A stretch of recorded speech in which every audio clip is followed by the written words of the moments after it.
السلام علیکم ورحمۃ اللہ وبرکاتہ۔ میلے کی صبح طلوع ہوئی۔ وہ میدان بہت ہی وسیع تھا، جس کے تین اطراف تماشائیوں کا ہجوم تھا۔ جس طرف ریت کے ٹیلے تھے ادھر کسی کو نہیں جانے دیا گیا تھا۔ جنگی دف بجنے لگے، گھوڑوں کے ٹاپوں کی آوازیں اس طرح سنائی دیں جیسے سیلابی دریا آ رہا ہو، گرد آسمان کی طرف اٹھ رہی تھی۔ یہ 2000 سے زیادہ گھوڑے تھے۔ پہلا گھوڑ سوار میدان میں داخل ہوا۔ یہ صلاح الدین ایوبی تھا۔ اس کے دونوں طرف علم بردار تھے اور پیچھے سواروں کا دستہ تھا۔ گھوڑوں پر پھول دار چادریں ڈالی گئی تھی۔ ہر سوار کے ہاتھ میں برچھی تھی۔ برچھی کے چمکتے ہوئے پھل کے ساتھ رنگین کپڑے کی چھوٹی سی جھنڈی تھی۔ ہر سوار کی کمر سے تلوار لٹک رہی تھی۔ گھوڑے دل کی چال آ رہے تھے۔ سوار گردنیں تانے اور سینے پھیلائے بیٹھے تھے۔ ان کے چہروں پر جلالی تاثر تھا۔ یوں معلوم ہوتا تھا جیسے یہ تماشائیوں کے دم بخود ہجوم سے اعلیٰ و برتر ہوں۔ ان کی آن بان دیکھ کر تماشائیوں پر خاموشی طاری ہو گئی تھی۔ ان پر رعب چھا گیا تھا۔ تماشائی نیم دائرے میں کھڑے تھے۔ ان کے پیچھے تماشائی گھوڑوں پر بیٹھے تھے اور ان کے پیچھے کے تماشائی اونٹوں پر بیٹھے تھے۔ ایک ایک گھوڑے اور ایک ایک اونٹ پر دو دو تین تین آدمی بیٹھے تھے۔ ان کے آگے ایک جگہ شامیانہ لگایا گیا تھا جس کے نیچے کرسیاں رکھی تھی۔ یہاں اونچی حیثیت والے تماشائی بیٹھے تھے۔ ان میں تاجر بھی تھے، سلطان کی حکومت کے افسر اور شہر کے معززین بھی۔ ان میں قاہرہ کی مسجدوں کے امام بھی بیٹھے تھے۔ انہیں سب سے آگے بٹھایا گیا تھا کیونکہ سلطان ایوبی مذہبی پیشواؤں اور علماء کا اس قدر احترام کرتا تھا کہ ان کی موجودگی میں ان کی اجازت کے بغیر بیٹھتا نہیں تھا۔ ان میں سلطان کے وہ افسر بھی بیٹھے تھے جو انتظامیہ کے تھے، لیکن ان کا تعلق فوج سے تھا۔ سلطان نے انہیں خاص طور پر کہا تھا کہ ان زعماء میں بیٹھ کر ان کے ساتھ دوستی پیدا کریں۔ ان میں خادم الدین البرق بھی تھا۔ علی بن سفیان کے بعد یہ دوسرا آدمی تھا جو سلطان ایوبی کے خفیہ منصوبوں، مملکت اور فوج کے ہر راز سے واقف تھا۔ اس کا کام ہی ایسا تھا اور اس کا عہدہ سالار جتنا تھا۔ جنگ کے منصوبے اور نقشے اسی کے پاس ہوتے تھے۔ اس کی عمر 40 سال کے قریب تھی۔ وہ عرب کے مردانہ حسن اور جلال کا پیکر تھا۔ جسم توانا اور چہرہ حشاش بشاش تھا۔ البرق کے ساتھ ایک لڑکی بیٹھی تھی، بہت ہی خوبصورت لڑکی تھی۔ وہ نوجوان تھی۔ لڑکی کے ساتھ ایک آدمی بیٹھا تھا جس کی عمر 60 سال سے کچھ زیادہ تھی۔ وہ کوئی امیر کبیر تاجر لگتا تھا۔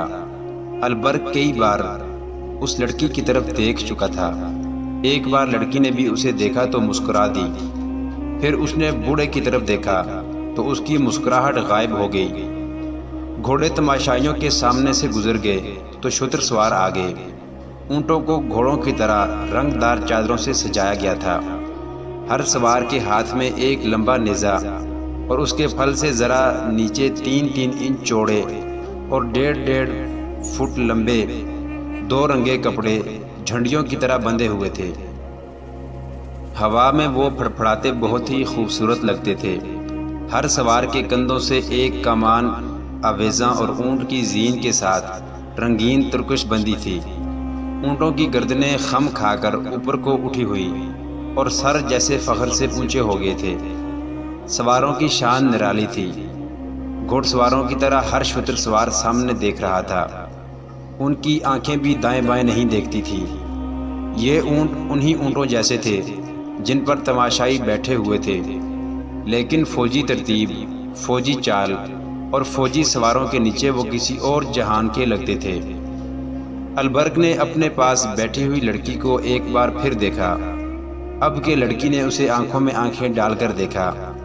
اس کی آنکھوں میں ایسا جادو تھا کہ البرق نے اپنے آپ میں بجلی کا جھٹکا سا محسوس کیا۔ لڑکی کے ہونٹوں پر شرم و حیا کا تبسم آ گیا اور اس نے اپنے پاس بیٹھے ہوئے بوڑھے کو دیکھا تو اس کا تبسم نفرت میں بدل گیا۔ البرق کی ایک بیوی تھی جس میں سے اس کے 4 بچے تھے۔ وہ شاید اس بیوی کو بھول گیا تھا۔ لڑکی کے اس قدر قریب بیٹھا تھا کہ لڑکی کا اٹھا ہوا ریشمی نقاب ہوا سے اڑ کر کئی بار البرق کے سینے سے لگا۔ ایک بار اس نے نقاب ہاتھ سے پرے کیا تو لڑکی نے شرما کر معذرت کی۔ البرق مسکرایا، منہ سے کچھ نہ کہا۔ شتر سواروں کے پیچھے پیادہ فوج آ رہی تھی۔ ان میں تیر اندازوں اور تیغ زنوں کے دستے تھے۔ ان کی ایک ہی جیسی چال، ایک ہی جیسے ہتھیار اور ایک ہی جیسا لباس تماشائیوں پر وہی تاثر طاری کر رہا تھا جو سلطان ایوبی کرنا چاہتا تھا۔ سپاہیوں کے چہروں پر تندرستی اور توانائی کی رونق تھی اور یہ خوش و خرم اور مطمئن نظر آتے تھے۔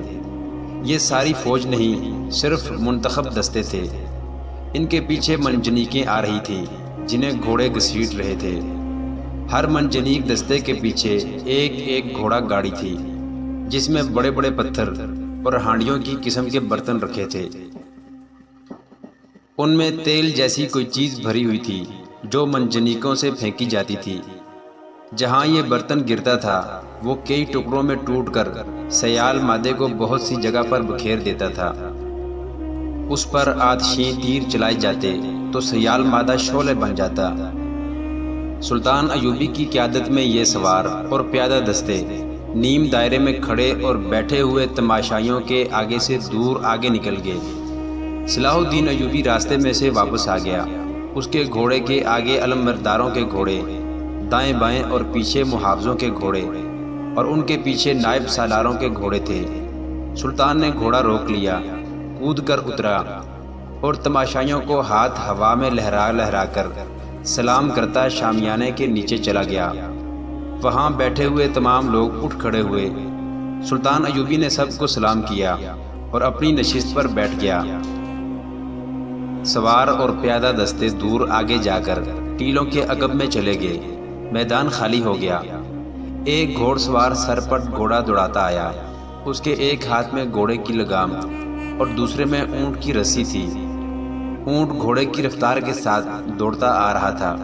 میدان کے وسط میں آ کر گھوڑ سوار گھوڑے پر کھڑا ہو گیا۔ اس نے باگیں چھوڑ دیں۔ وہ اچھل کر اونٹ کی پیٹھ پر کھڑا ہو گیا۔ وہاں سے کود کر گھوڑے کی پیٹھ پر آ گیا اور وہاں سے زمین پر کود گیا۔ چند قدم گھوڑے اور اونٹ کے ساتھ بھاگا، پھر کود کر گھوڑے پر سوار ہوا۔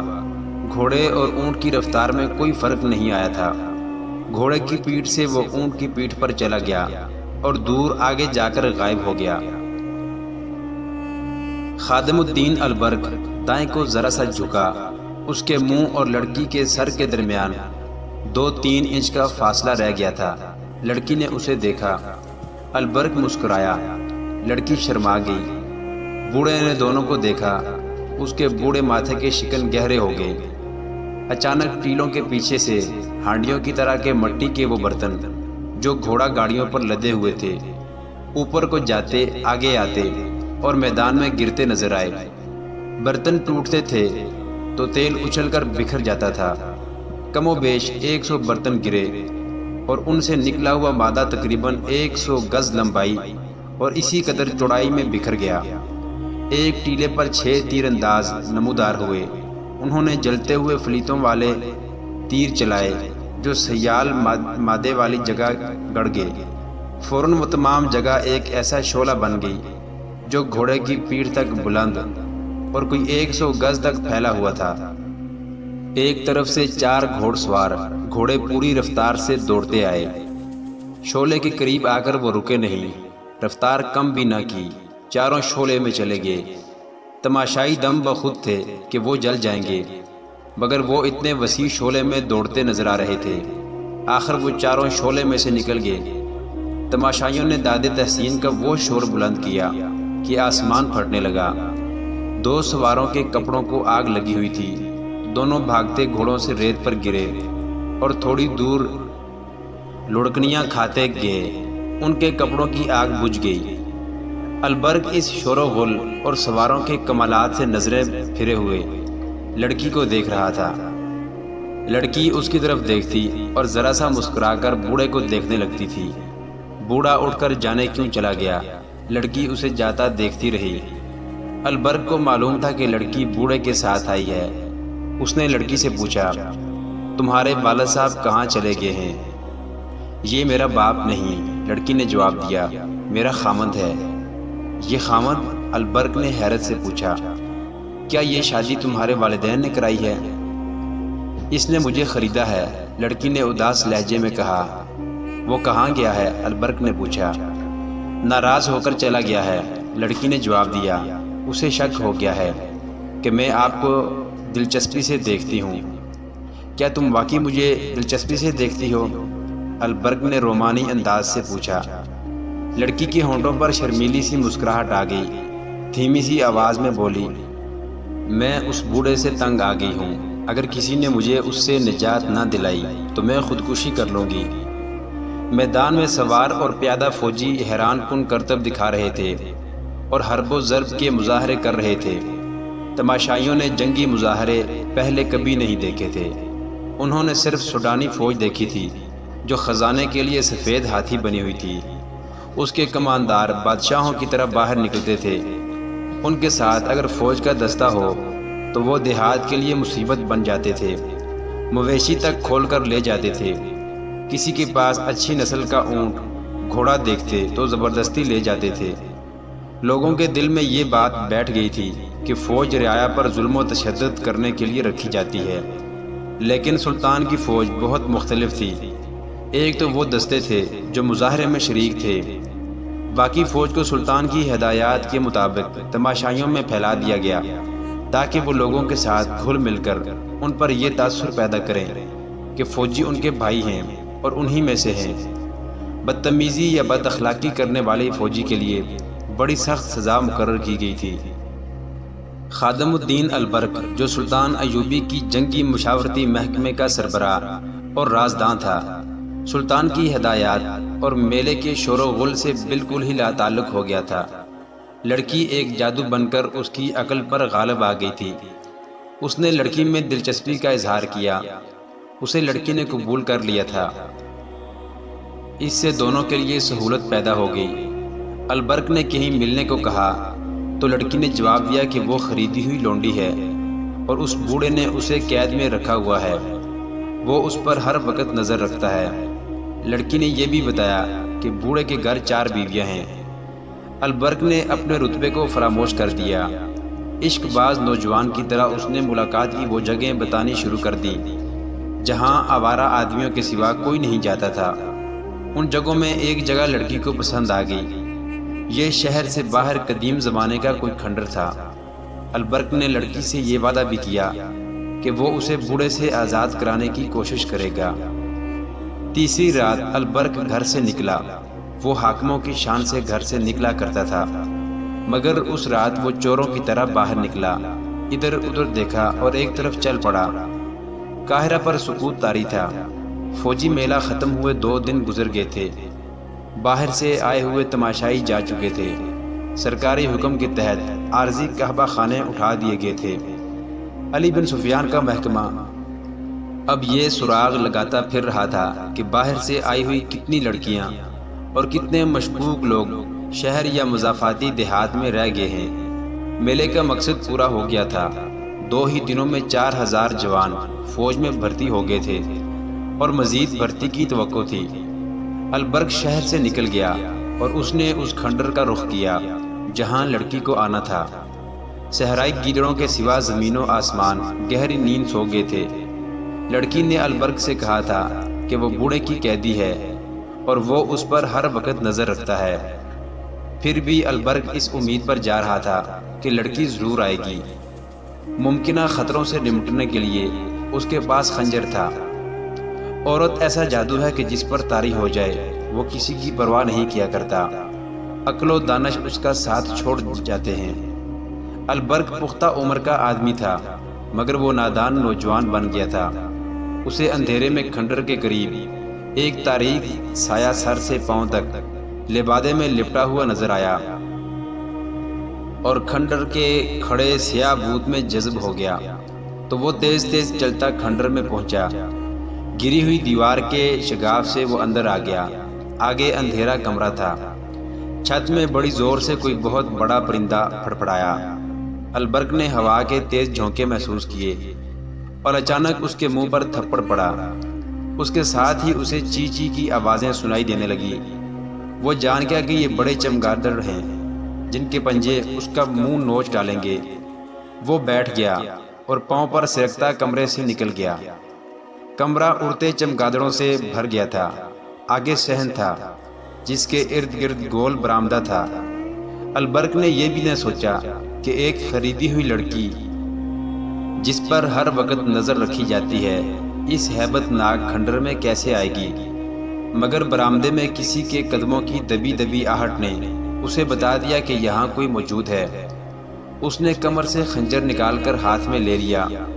اس کے سر پر چمگادڑ اڑ رہے تھے، پھڑپھڑانے کی آوازیں ڈراؤنی تھیں۔ البرق نے آہستہ سے پکارا، آصفہ۔ لڑکی نے اسے اپنا نام بتا دیا تھا اور میلے میں یہ بھی بتا دیا تھا کہ وہ کس طرح فروخت ہوئی ہے۔ آپ آگے، اسے آصفہ کی آواز سنائی دی۔ وہ برآمدے میں سے دوڑتی آئی اور البرق کے ساتھ چپک گئی۔ کہنے لگی، آپ کی خاطر جان کو خطرے میں ڈال کر آئی ہوں، مجھے جلدی واپس جانا ہے۔ بوڑھے کو شراب میں نیند کا سفوف پلا آئی ہوں۔ وہ جاگ نہ اٹھے ہوں، کیا تم اسے شراب میں زہر نہیں پلا سکتی؟ البرق نے پوچھا۔ میں نے کبھی قتل نہیں کیا، آصفہ نے کہا۔ میں نے تو کبھی یہ بھی نہیں سوچا تھا کہ اس طرح کسی غیر مرد سے ملنے اس ڈراؤنے کھنڈر میں آؤں گی۔ البرق نے اسے بازوؤں میں جکڑ لیا۔ اچانک ان کے پیچھے برآمدہ روشن ہو گیا۔ جس کمرے میں سے البرق گزر کر آیا تھا اس میں سے 2 مشعلیں نکلی۔ یہ لکڑیوں کے سروں پر تیل میں بھیگے ہوئے کپڑے لپیٹ کر بنائی گئی تھی۔ ان کے شعلے خاصے بڑے تھے۔ البرق نے آصفہ کو اپنے پیچھے کر لیا۔ اس کے ہاتھ میں خنجر تھا۔ کیا یہ کھنڈر میں رہنے والی بدروہیں تھی یا لڑکی کے تعاقب میں اس کا خاوند آ گیا تھا؟ البرق ابھی سوچ ہی رہا تھا کہ ایک آواز گرجی، دونوں کو قتل کر دو۔ مشعلیں قریب آئیں تو ان کے ناچتے شعلوں میں البرق اور آصفہ کو 4 آدمی نظر آئے۔ ایک کے ہاتھ میں برچھی اور 3 کے پاس تلواریں تھیں۔ انہوں نے مشعلیں زمین میں گاڑ دیں۔ کھنڈر کا صحن روشن ہو گیا۔ چاروں آدمی البرق کے گرد بھوکے بیڑیوں کی طرح آہستہ آہستہ چکر میں چلنے لگے۔ آصفہ اس کے پیچھے تھی۔ برآمدے میں سے ایک اور آواز آئی، مل گئے، زندہ نہ چھوڑنا۔ یہ لڑکی کے بوڑھے خاوند کی آواز تھی۔ آصفہ البرق کے عقب سے آگے آ گئی۔ اس نے حقارت اور غصے سے بوڑھے سے کہا، آگے آؤ اور مجھے قتل کر دو، میں تم پر لعنت بھیجتی ہوں، میں اپنی مرضی سے یہاں آئی ہوں۔ چاروں مسلح آدمی ان کے گرد کھڑے تھے۔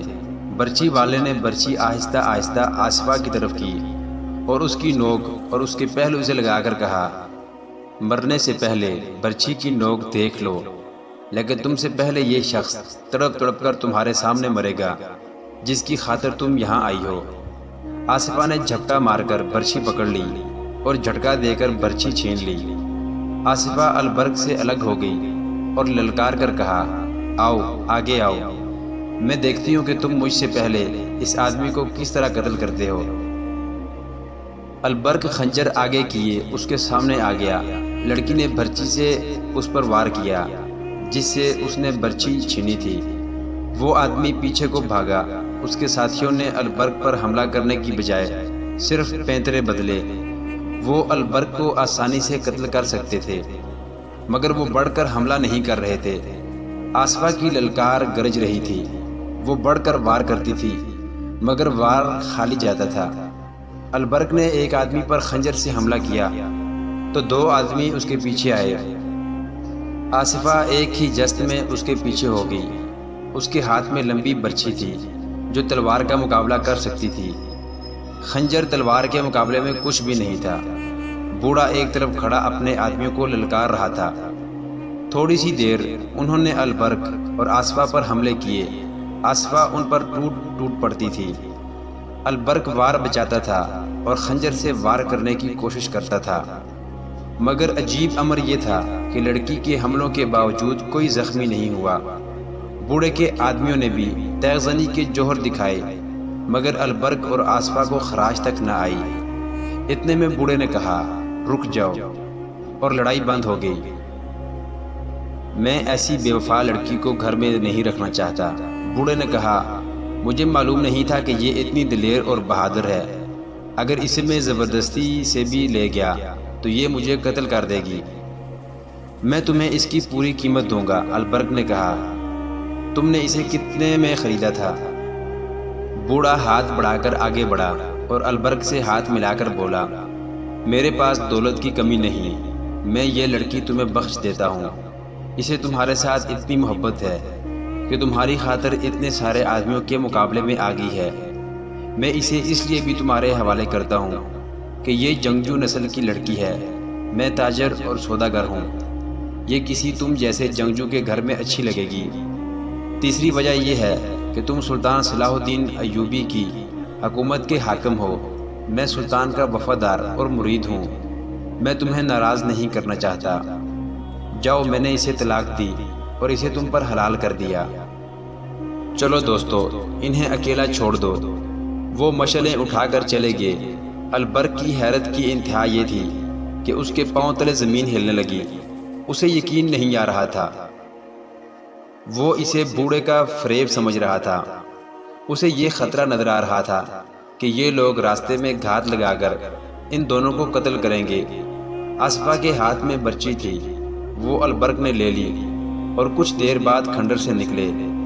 وہ دائیں بائیں اور پیچھے دیکھتے تیز تیز چلنے لگے، ذرا سی آہٹ سنائی دیتی تو وہ چونک کر رک جاتے، ہر طرف اندھیرے میں دیکھنے کی کوشش کرتے اور آہستہ آہستہ چل پڑتے۔ شہر میں داخل ہوئے تو ان کی جان میں جان آئی۔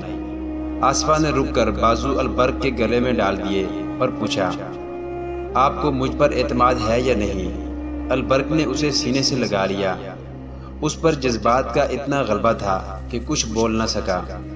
لڑکی نے اسے بے دام خرید لیا تھا، اسے یہ تو اب پتہ چلا تھا کہ لڑکی اسے کیسی دیوانگی سے چاہتی ہے اور کتنی بہادر ہے۔ دراصل وہ لڑکی کے حسن پر مر مٹا تھا، اس کی بیوی اس کی ہم عمر تھی۔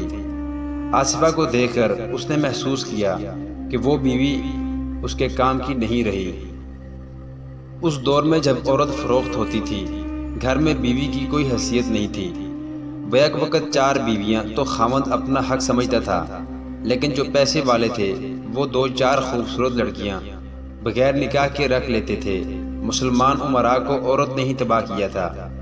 ان کے ہاں یہ بھی رواج تھا کہ ایک آدمی کی بیویاں خاوند کی خوشنودی حاصل کرنے کے لیے ڈھونڈ ڈھونڈ کر خوبصورت لڑکیاں خاوند کو بطور تحفہ پیش کرتی تھی۔